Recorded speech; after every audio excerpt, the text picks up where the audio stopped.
వేస్తే ఇలా భూయమన్నది మరి 5 నెలలైందమ్మా. 100 రోజులలోనే 6 గ్యారంటీలు చేస్తున్నటువంటి కాంగ్రెస్ ఇలా ఏం చెప్తాంది?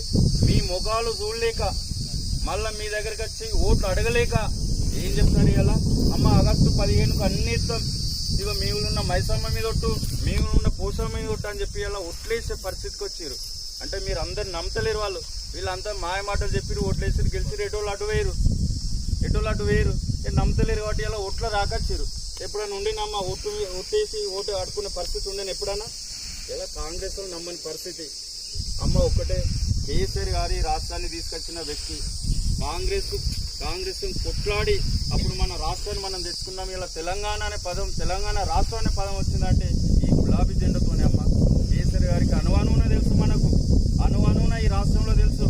ఎవరికి ఏం బాధలు కావాలా, ఎవరికి ఏ బాధలు సాధనలు ఉన్నా కూడా ప్రతి ఒక్కరు కూడా తీర్చిన వ్యక్తి మనకు. కట్టేడు మట్టైన ఇంటోడే ఉండాలంటారు. ఆ ఇంటోడే మన కేసీఆర్ అమ్మ, ఆ ఇంటోడే మన ఈశ్వర్ అన్న. దయచేసి అమ్మ, సోమవారం నాడు ఎలక్షన్స్ ఉన్నాయి. కాంగ్రెస్ ఏదైతే కారెడ్ చేసిరో, ఏదైతే మీకు మహాలక్ష్మి పథకం కింద 20,000 ఇస్తాం, రోజు కింద 500 గ్యాస్ ఇస్తాం, అత్తకు 4,000 పింఛన్ ఇస్తాం, తులం బంగారం ఇస్తాం, ఇవన్నీ కూడా ఇప్పించే బాధ్యత బీఆర్ఎస్ పార్టీగా మేము తీసుకుంటామమ్మా. ఇలా 6 గ్యారంటీలలో ఏం చేశారు? కేసీఆర్ గారు వచ్చిన తర్వాత ఆర్టీసీ బస్సు మంచిగా అయింది. ఆ మంచిగా అయిన బస్సులకు ఏం చేస్తారు? ఉచిత బస్సు అని చెప్పి అన్నారు. ఇప్పటి వరకు మన కనగడి నుండి రోజు ఓటోలు ఎవరైనా ఉన్నారు ఈడ? ఉచిత బస్సు ఎక్కేటోళ్ళు ఉన్నారమ్మా? ఆ ఉచిత బస్సు ద్వారా ఇలా ఆటోలలో బతుకు భారం అపై ఆత్మహత్యలు చేసుకున్న పరిస్థితి కూడా వస్తుంది. ఇలా ఉచిత బస్సులకు, ఉచిత పథకాలకు వద్దామా? మన ఇంటి పార్టీ మన కేసీఆర్ గారిని గెలిపించుకోవాలి.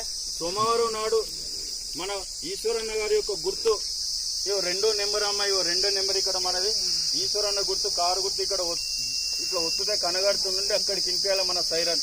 కాంగ్రెస్ కూడా ఇగో మా ఈశ్వరన్న గెలుస్తాడు, నువ్వు ఏదైతే 20,000 ఇస్తావన్నావో మా ఈశ్వరన్న మాకు ఇప్పిస్తాడు, ఏదైతే నువ్వు గ్యాస్కు 500 అన్నావో మా ఈశ్వరాన్ని ఇప్పిస్తాడు, 1,00,000 పదాలతో పాటు తులం బంగారం ఏదైతే అన్నావో మా ఈశ్వరాన్ని ఇప్పిస్తాడు.